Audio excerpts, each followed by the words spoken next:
he's a 30-year devotee, you know.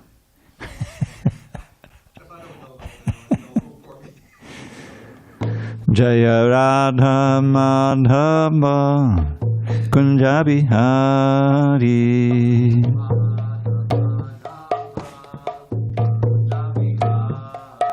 Jaya Radha Madhava Kunja Bihari.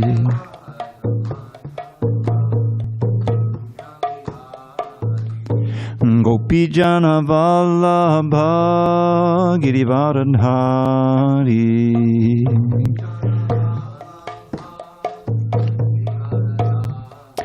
Jaya Gopi Jana Vallabha Girivardhari.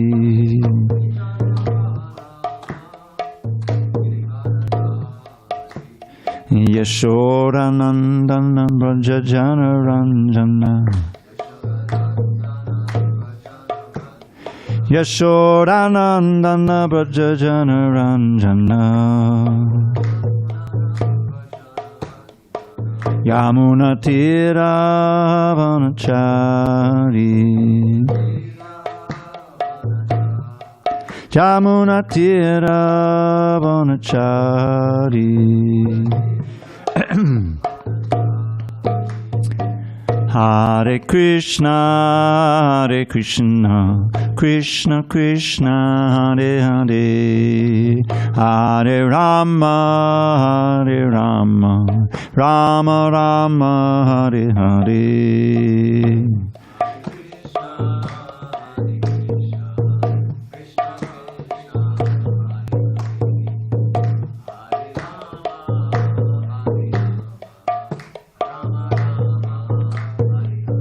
Hare Krishna, Hare Krishna, Krishna Krishna, Hare Hare, Hare Rama, Hare Rama, Rama Rama, Hare Hare.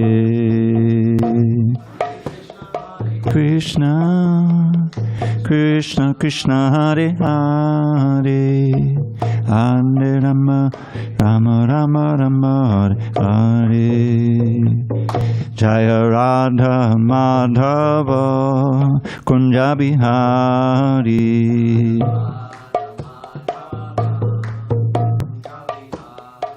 Jaya Radha Madhava Kunja Bihari.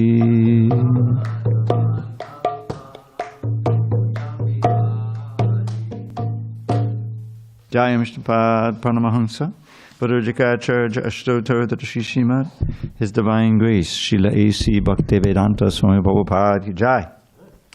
ISKCON BBT Founder Acharya Srila Prabhupada Ki Jai.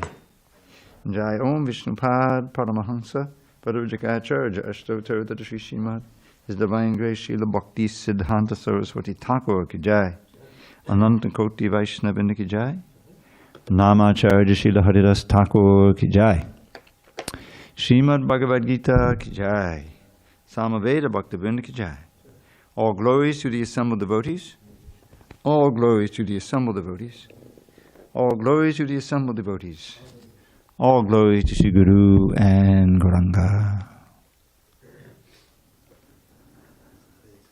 Om Namo Bhagavate Vasudevaya. Om Namo Bhagavate Vasudevaya. Om Namo Bhagavate Vasudevaya.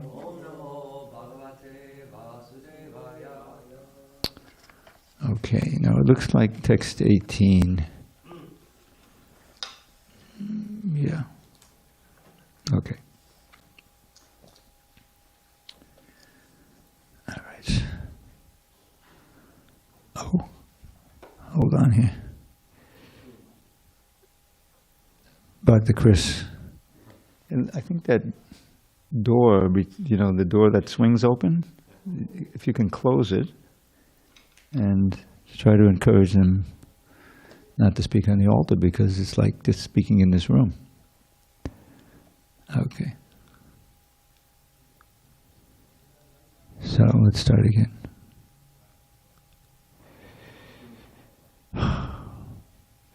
On this 26th day of June, 2023 in San Diego, we're reading from Srimad Bhagavad Gita as it is, translation and commentary by His Divine Grace, A.C. Bhaktivedanta Swami Prabhupada.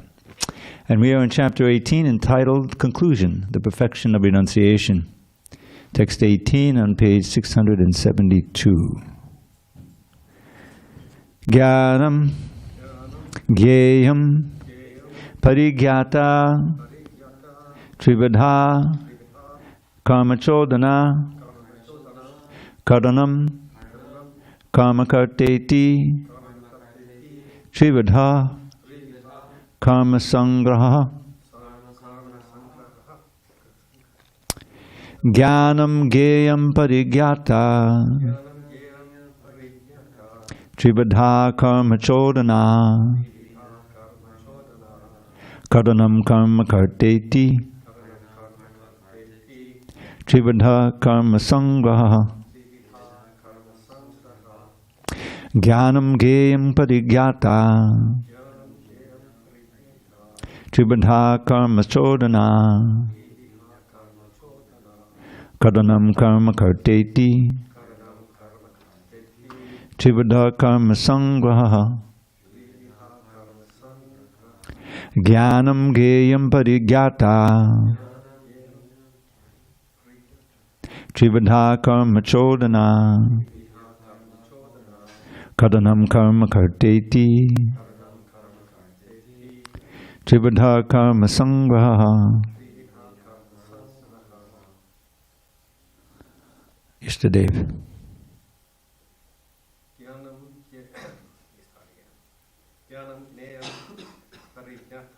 Jnanam Geyam Parigyata, Trivadha Karma Chodana, Karanam Karma Karteti, Trivadha Karma Sangraha. No? Okay. Would anyone online?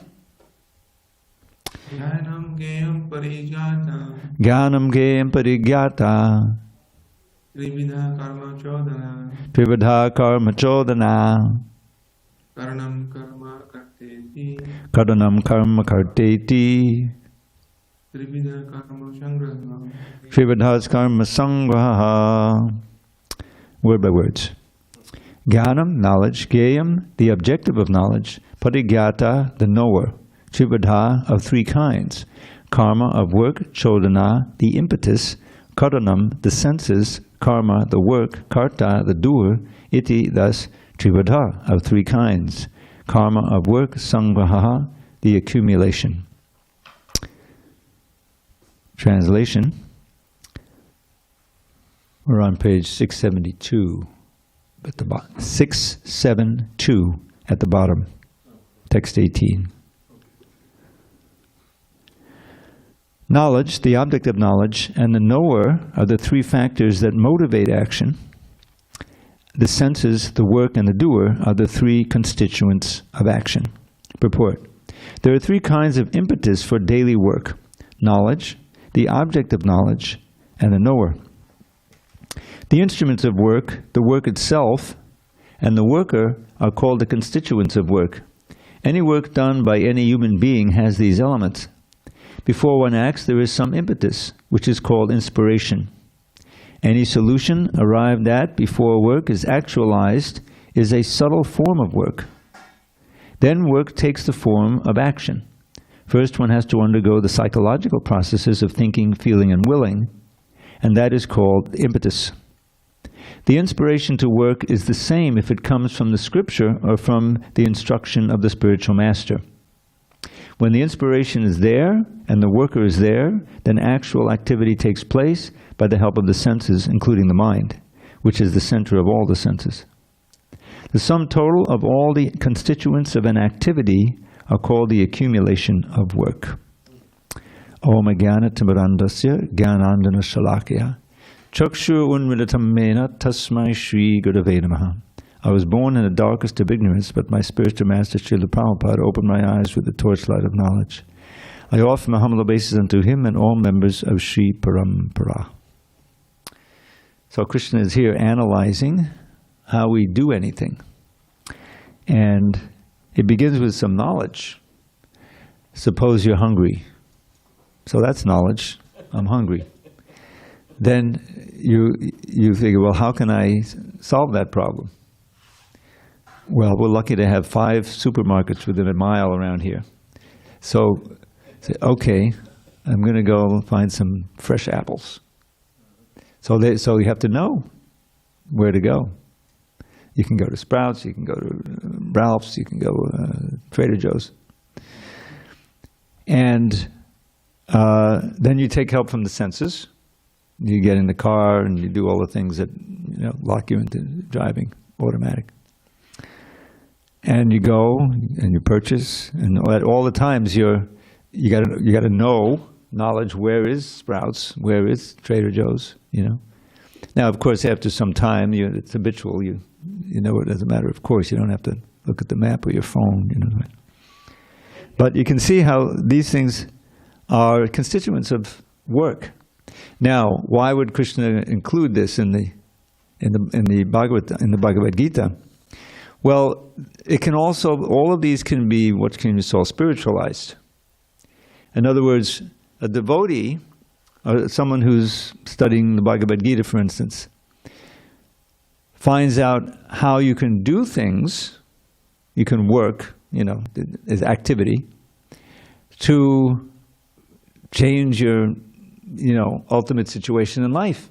In other words, you can aspire for so many things. You can aspire for the long-term work.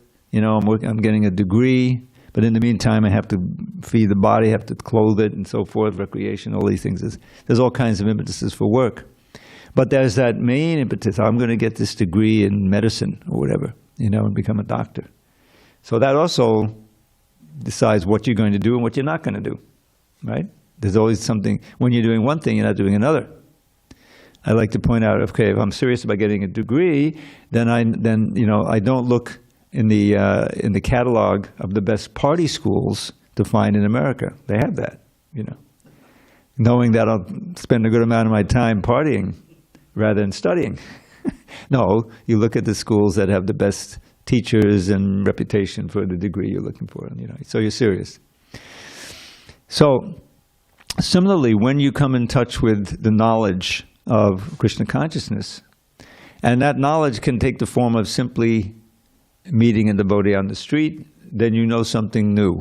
You got a book, and you got an invitation, and the impetus is the curiosity. Well, this person seemed to have it more together than I do. They seem to be peaceful and happy, and they're encouraging me to let me check it out. So one of the many things you do on Thursday, besides going to work, eating, doing whatever you have to do, is you visit the Krishna lounge. And there you find something you never saw before. They're singing this mantra, and everyone seems to be happy. I don't smell any marijuana in here. So they must be doing something else. It's not a bar. And so you get intrigued, and so that becomes a further impetus, curiosity.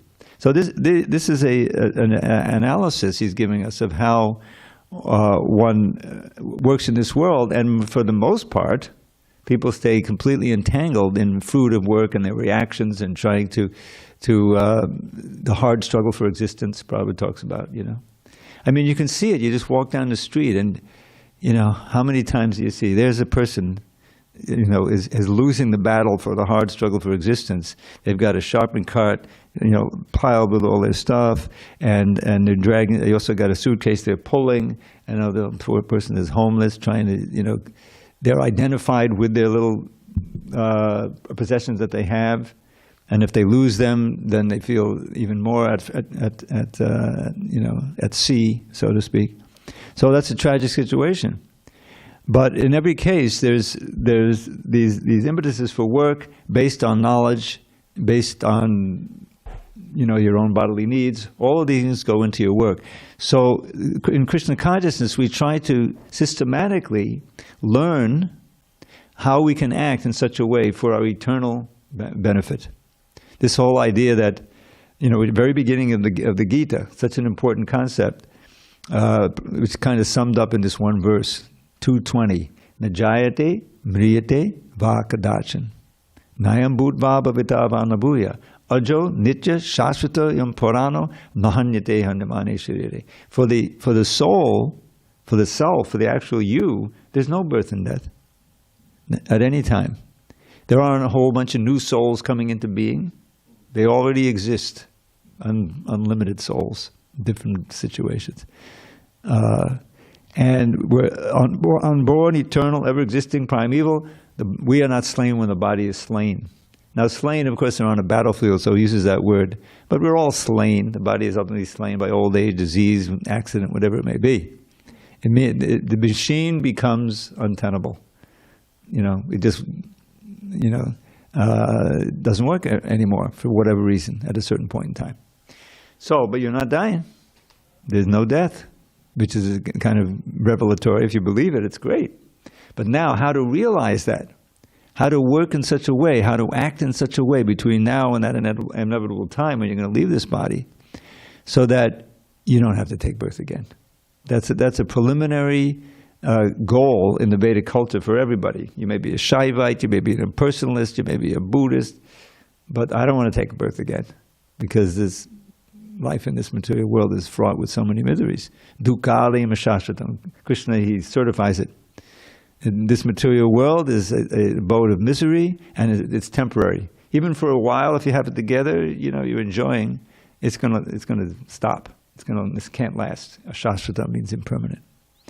So, how to get the knowledge and get the impetus for activity and the faith to stay on the path, the bhakti marga, from faith, shraddha, to prema. There's a wonderful set of verses in the Bhakti-rasamrita Sindhu, which is so illuminating, where, because the Bhakti-rasamrita Sindhu, the Nectar of Devotion, is a book that describes the philosophy of Krishna consciousness, the process, and the goal, which is a complete program, and does it in a wonderful way. Like, okay, we heard about these different rasas, right? There's a friendship rasa. What does that actually consist of? How do we understand that? So he has several chapters describing the intricacies of the Sakya Ras, friendship Ras with Krishna, based on, delighting him by being a friend, the most intimate friend. He has thousands of them, his coward boyfriends. And different, individual friends, famous friends that he has, eternal friends in the spiritual world, and their different characteristics, and they play, and all of these different things. Intriguing, And these are great scholars writing these books. It's not somebody concocting something. He's writing down what he's realized and experienced from his own spiritual life, and what he's also imbibed from other people's accounts. These are 6 Goswamis. So all of that is very fascinating and serves as an impetus. There's one word in Sanskrit called udipana. Udipana, now if you know what, we offer the lamps, everyone's seen that. Those are called deepas, the little lamps, the lights, that you buy. So udipana means a stimulation, something that fires you up for devotional service. So there are many different udipanas. When you become sensitized and purified, Krishna's flute, hearing about the flute, what to speak of hearing the flute? If you can hear the flute, then... But if you're hearing how the flute has such a wonderful effect on the gopis, and it's so attractive, Lord Brahma hears the flute, and, this is a nice verse. Let's see if I can remember the poem. Ashtabir, this is from a play Rupa Goswami wrote. He was able to visualize the pastimes. He wrote these beautiful plays, one about the pastimes of Krishna in Vrindavan, and one about the pastimes of Krishna in Dwarka. And so this one is from the one in Vrindavan. And so it goes like this. Ashtabir, Shuddhiputaka Navavayana Vaka Kaling Kalayan, Shatadita Dapitita Mukto Malada Prishte Muhurlutati. So Brahma has a vehicle that he rides in different parts of the universe. Does anyone remember what that vehicle is? No, that's Krishna. He rides Garuda. Brahma has a similar vehicle. Swan. Yes. Both birds. Yeah. So he rides a swan. So he sometimes visits Krishna in Vrindavan. Famously in the 10th canto, he comes down after Krishna killed the Gasura, the big snake demon. And then Krishna's playing with his friends. Actually he's having lunch, And Brahma, just like Indra, says, this is my God. This is my, Mahavishnu, the Garbhodaksha Vishnu from which I was born. How could that be? He's just a little boy playing with it. So he wants to test him. Now he's careful. He doesn't want to hurt anybody, So the boys are having fun. They're taking lunch. And they're all surrounding Krishna. They break out their lunch. Krishna has all these wonderful preps, and they're sharing, and they're laughing, and they're joking. They're having a great time. But they're also supposed to be at work, meaning that they're supposed to be tending not the cows, but the calves. They're all calf herds at this point still, in training. So the calves also want to have lunch, but they have to start wandering into the forest to get the fresh grasses. So they wander before they look at, where are the calves? So now they're worried, So they all want to get up to find the calves. No, you stay here. I'll go get the calves, and we'll resume the lunch when they get them back. So he goes out and can't find the calves. Comes back, can't find the boys. So he knows, he's omniscient. This is Brahma. Brahma has taken him, put him in a cave under some spell or something. They're just sleeping. And the same thing with the calves, with the boys of the calves. So down there, what's this Krishna going to do? So Brahma checks back. There's Krishna with the calves and boys. What? I just put them in the caves. He checks, they're still there sleeping. You know what happened. He expanded himself. Just like with 16,108 Krishnas with all the queens that he married. So he can do that. He's omnipotent and like that. So what was the impetus? It's very interesting. How can I go back alone? What will the mothers think? What will the cows think? They'll be forsaken. They'll be distraught. So he expands in just identical with all the idiosyncrasies of the boys and the calves. Even the mothers can't know, But the amazing thing is that they start loving their calves and boys even more than they love their ordinary calves and boys, because it's Krishna and he evokes his mood. So it goes on like that, as if nothing happened. And the thing that's amazing is that these calves and these boys, of course, they're Krishna, but they don't mention the killing of Agasura, which is pretty amazing. Here's an 8-mile-long snake that's just a corpse that's sitting there. Nobody seems to notice for the whole year. It's amazing pastime, and it goes on for a year. Now, there's the difference in time. It was just a moment for Brahma. Even a year is nothing when you think about it, like a split second. But anyway, it's a moment later he comes down to see how Krishna's doing, and he sees no change. So he's very puzzled. So it goes on, and eventually comes down, and then Krishna reveals that all the boys and all the calves turn into Vishnu forms, and they're being worshipped. And so Brahma, he offers these prayers, very definitive prayers. So in that pastime, when you hear about it, it contains so many udipanas, so many impetuses for love. First of all, the whole scene of Krishna taking lunch, how that's described, it's so delightful. They each have their packed lunch, and they open them up, and they put down, and they're all looking at Krishna. They're making jokes, they're sharing, their sweets and everything. And how Krishna deals with the calves and the cows. He's so concerned. He loves those calves. He loves those cows like anything. They each have names, And so all of this is attractive. It's a world that is we don't have here. It's a completely different world. Hare Krishna, welcome. So we're going to have class until 8:15, and then we'll have darshan, the deities, then prasadam. Okay, Hare Krishna. Would you like a book? Take a book. Give them one book they can look on together. Give them your book. Yeah, we're Bhagavad Gita. So Krishna is describing now the general principle of what causes us to act.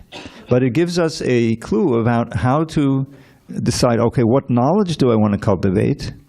And what's the proper objective, and what is the activity, and all of the different kinds of activity, so that I can develop this Krishna consciousness, which will enable me to return to my original state in the spiritual world, and no more to be struggling around in this material world, which is after all, Krishna certifies Martya Loka.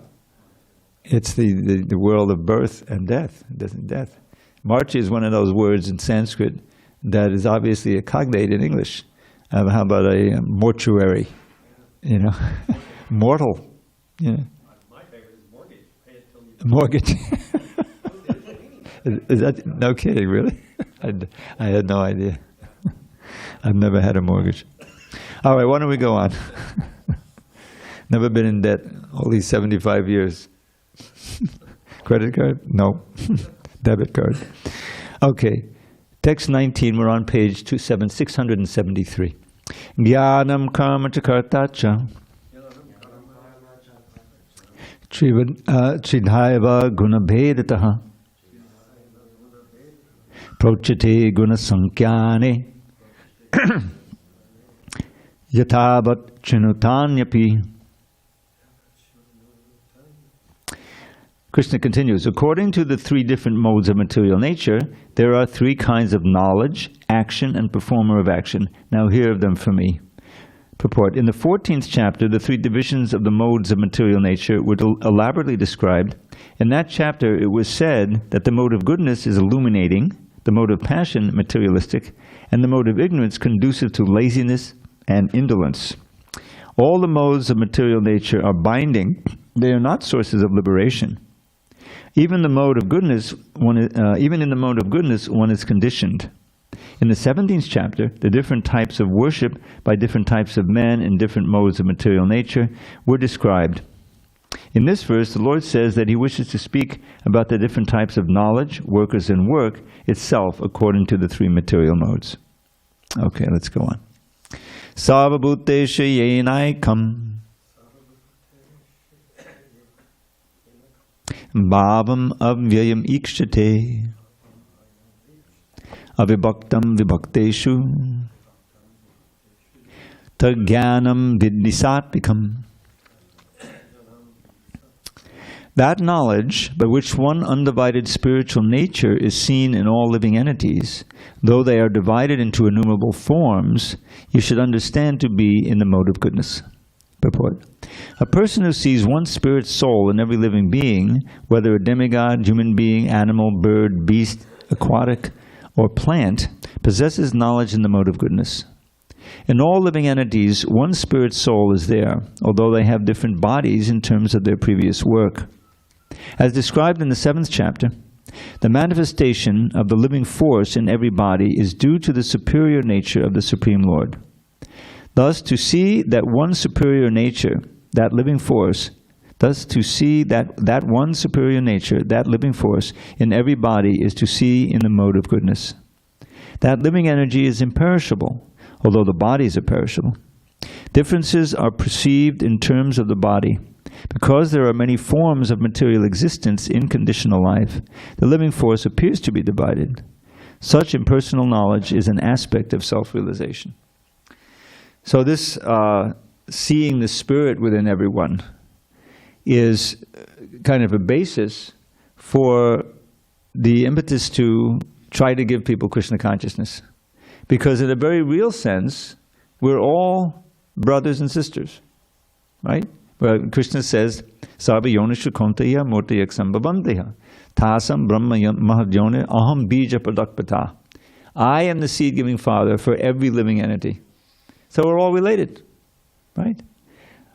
And if we by the cultivation of Krishna consciousness, we come to have some understanding of that intimate relationship, and that we feel compassionate, and we're experiencing some of the benefits of Krishna consciousness, and we're confident that we're on the path back to Godhead. Would you like a book? There's so many books. Get a book. We're on page 674. Yeah, 674. So we feel, oh, let me give that knowledge. Just like if like we had this pandemic, right?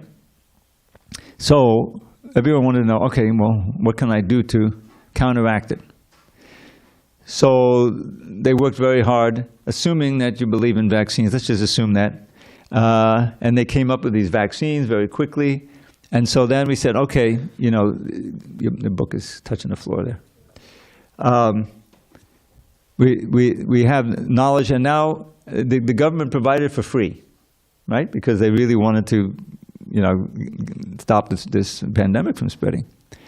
So that's a recognition that we're all okay. We're all Americans. We're all spirit souls. We're all people. They don't want us to suffer. Just to give them the benefit of the doubt. That was one of the impetuses for that. So that's a very, how should I say, a very ethical position to take. A good position, and we all benefited from that. Those who took vaccines. So similarly, if we know that there's a disease of birth and death called Bhava Roga.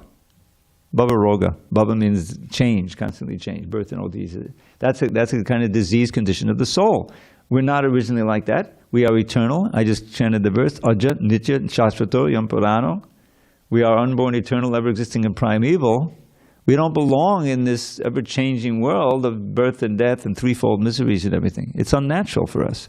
So now we get the knowledge, and we're experiencing some of the benefits, and we have faith in our parampara and the Shastra that Krishna promises, yes, you do this, you come back to me. And this is my supreme abode, and once attaining it, you never return to this world of birth and death. So knowing that, we have that, and there's the mantra, right? The mantra is the universal cure. So we should say, well, let's give it out. These are all my brothers and sisters here.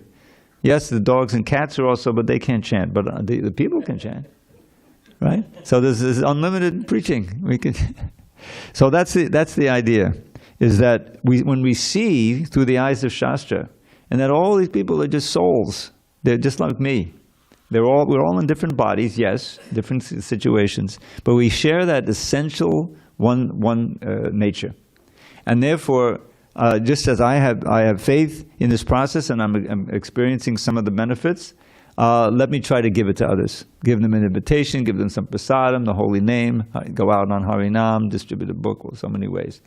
You know, that was Srila Prabhupada's impetus. I was just reading this wonderful book I've never read before on the Veda base, Srila Prabhupada in Radha Damodar. And it's much more than that, really. It's Srila Prabhupada in India and coming back to India with his first disciples and just blowing everyone away. You know, Srila Prabhupada was like 71. Prabhupada brought them to Vrindavan, and here's all these young Americans, Westerners, Europeans, dancing and chanting in the streets of Vrindavan, and everyone saw our Abai Babu, you know, that's what they would call it. He actually, when he succeeded to spread Krishna consciousness in the West, you know, out of India. So why did he do that? Well, of course, he had the instruction of his spiritual master. He had the inspiration of Rupa Goswami. He was living at Rupa Goswami's temple, Radha Damodar in Vrindavan. And he had Lord Chaitanya's inspiration and his instruction. So at an elderly age, when he was situated in Vrindavan in one of the most wonderful temples, Radha Damodar, his Rupa Goswami's Samadhi tomb, and Jiva Goswami, and so many others. He could have just sat there, and chanted Hare Krishna, you know. But no, he spent hours, you know, getting up early and typing out and somehow printing the 3 volumes of the first canto of the Srimad Bhagavad Purana, which he would then haul all the way from India to New York City in boxes on a freighter. You know, it's at age 69. He turned 69 on the freighter. He celebrated Janmashtami, which means his next day is his birthday, appearance day, on the freighter. He was 69. But that was his 70th birthday. It's interesting to know there's a difference. In India, when you're born, that's your first birthday, right? When you're born? But in America, your first birthday comes after a year. This is his birthday. It makes more sense to celebrate your birthday when you're born. But anyway, so it's always 1 year ahead. But still, he was elderly. He wasn't in the best of health, you know, but he was fired up by the mission. He'd been empowered, you know, Shakti-Vesh. So what impelled him? Besides the instruction of his spiritual master, his compassion. As we sing in the morning, samsara dava nalalidha loka tranaya karunya ganaganat praptasya kalyana gunarnabasya vande guroshi charanarvin. I offer my obeisances unto my spiritual master. Seeing the people suffering in the fire of samsara dava nalalidha loka tranaya, he acted in such a way to deliver them by giving them Krishna consciousness. That's the deliverance.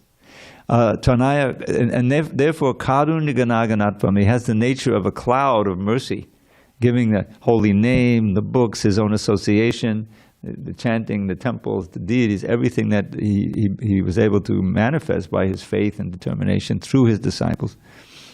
So what impelled them is this sense of oneness, the sense where these are all my brothers and sisters. They're children of Krishna, but they don't know about him, and therefore they're suffering. The knowledge isn't there. And so he gave the knowledge, and he gave the process to receive the knowledge and get it. And it was an amazing success. The last 12 years of his life in that body, he dedicated to spreading Krishna consciousness, and it was an amazing success. He came to America, on a freighter.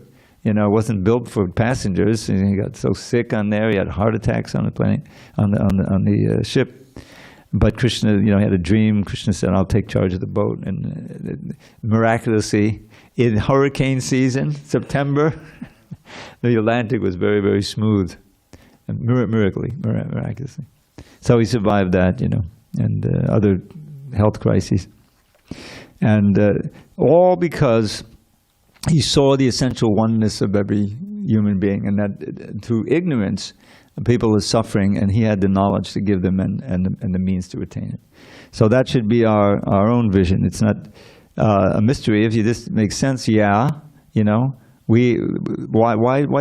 don't we think the cows have souls like us, just like us? They love their calves. They respond to pain. They respond to petting. They're more simple consciousness. Brains are more simple, but they're just as much souls as we are. So why should we eat them? We don't need to. I've been vegetarian longer than I've been a devotee. 51 years as a vegetarian. I'm going strong.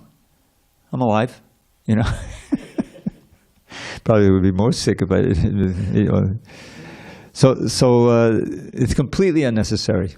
And so that was a big part of Prabhupada's messenger, to see the soul, don't kill, you pet your dog and you kill the cow, it's crazy, it's just ignorance.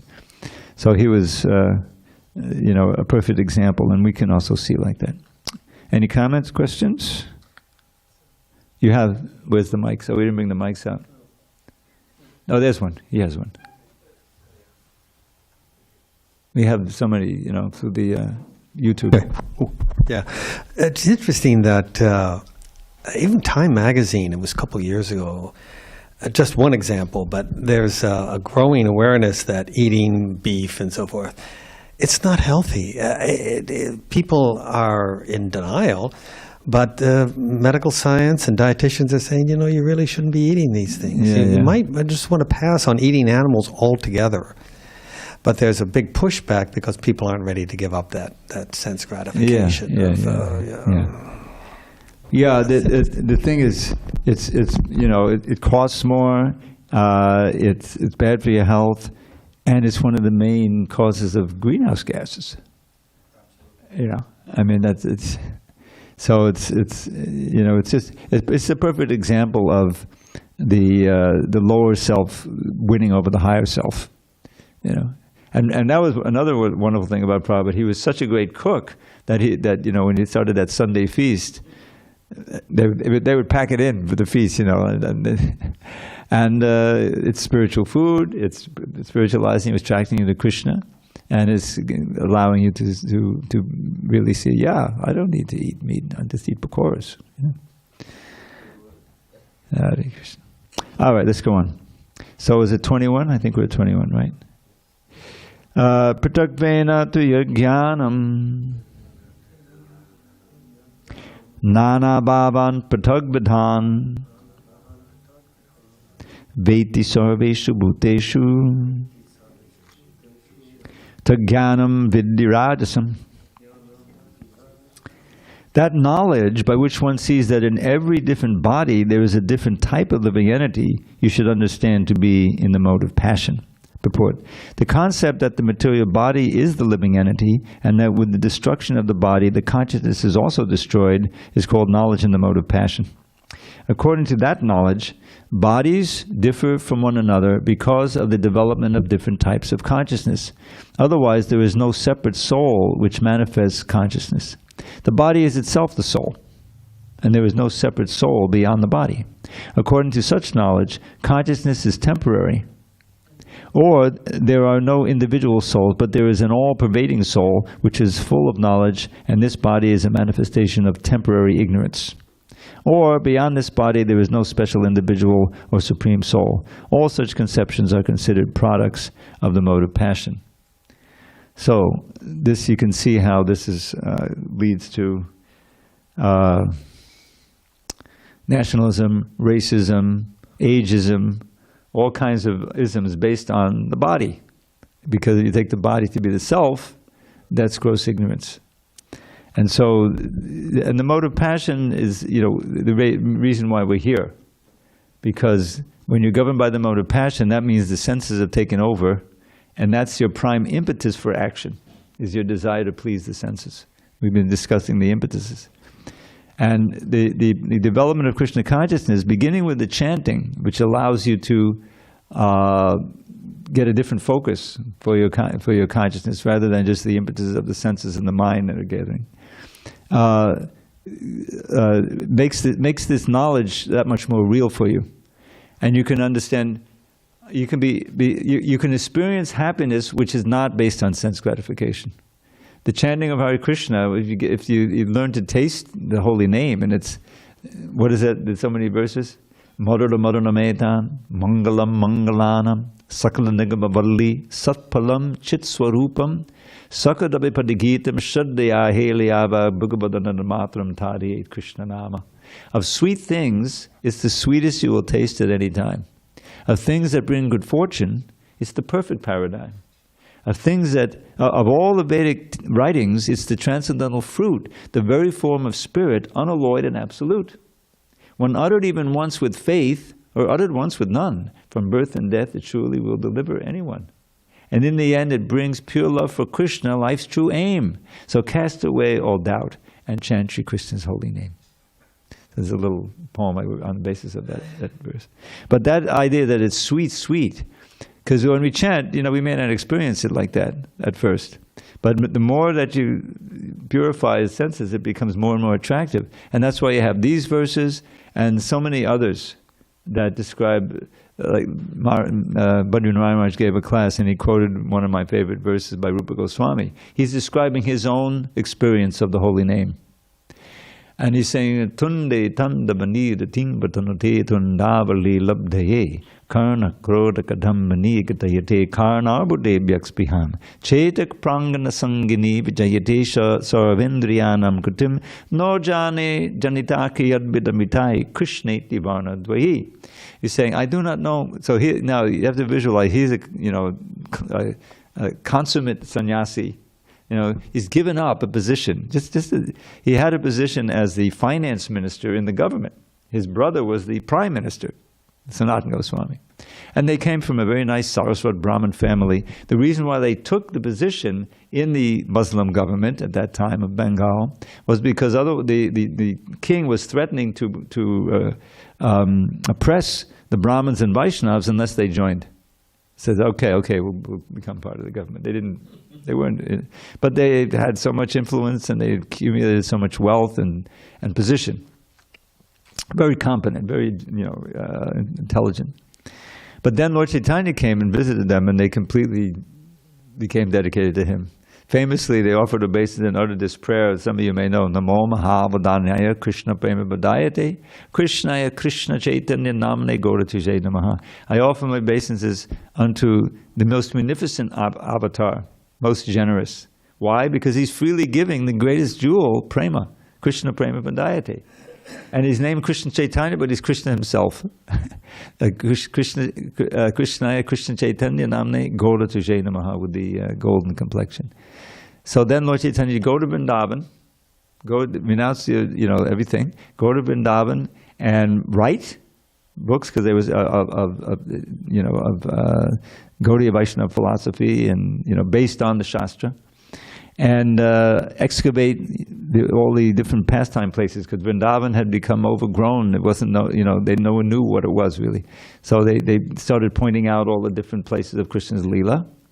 And they were able to erect temples, because some wealthy, pious Vaishnavas would come and they would say, "What can we do, Swami?" "All right, I don't need any money, obviously. I don't even need a place to live, but you could build a temple." So they built Madan Mohan Temple and Rupa Goswami's Govindaji Temple and other temples. So this was so this is a verse by this Rupa Goswami. He's so renounced, he doesn't even have a place to live. They're living under a different tree every night, wearing the barest of rejected, kopant, and then begging from house to house, madhukari, like a bee.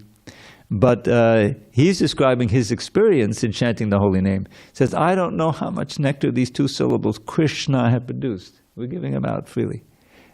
When they enter, they vibrate in my mouth, I want to have millions of tongues and millions of mouths to taste the sweetness. When they enter my ears, I want to have millions of ears. It's so attractive. And when they enter the courtyard of my heart, all my senses become inert. I become completely fixed and paralyzed in Krishna consciousness. So that's the same mantra we're chanting. So he's inviting us, yes, you keep chanting and following carefully, and you can also experience like that. So just see the wonder. Today, if you want to enjoy something, okay, I got to get the money, I got to buy it, I got to go here and there, and whatever you enjoy, it's temporary. It has a beginning and an end, and therefore the wise don't take their pleasure there. And it's a source of all misery, because that plants a desire in your heart for do it again and again and again, and eventually you can't enjoy it. You die with that desire, and that desire brings you back again into a material body. So it's the source of all misery. That's sense gratification. So what kind of gratification can we get? Spiritual, which is not based on the senses. So this holy name alone can provide all happiness.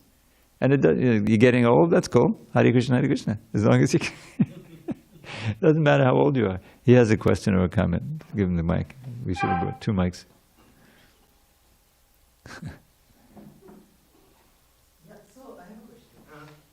Okay, do me a favor. Pick up the book, because we don't put it where we sit. Yeah.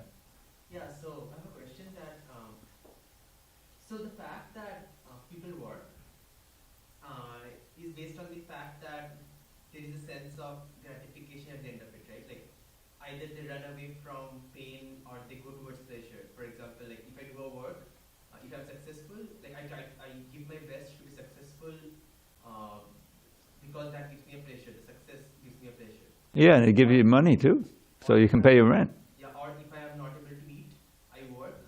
Get the food? Get away from the pain. Yes. Now, if there is a way to get gratification without action, why would anyone do any action? And then if the farmers don't farm and people who clean streets don't clean, wouldn't there be total anarchy?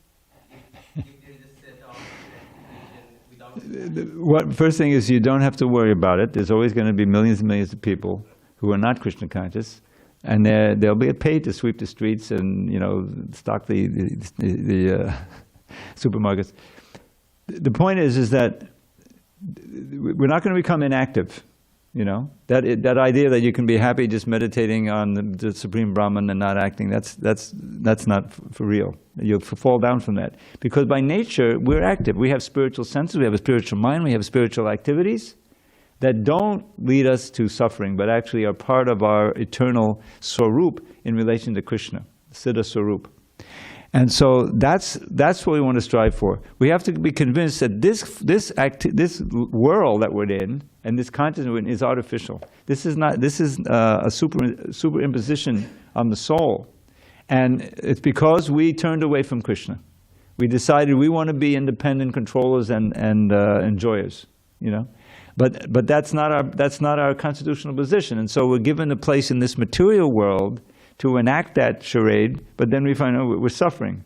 I did all this, but now I'm old, and what's happening? You lose everything. When you die, you lose everything. Mrityu sarvaharaschaham, Krishna says in 10th chapter. As death, I take everything away. So why strive so hard to achieve a position in this world that's going to end? It's self-defeating, you see? All you're doing is postponing, the reality that eventually you have to surrender to Krishna. So this is it. It's not a question of inactivity, but we want to find out what's the real goal and how can we achieve it.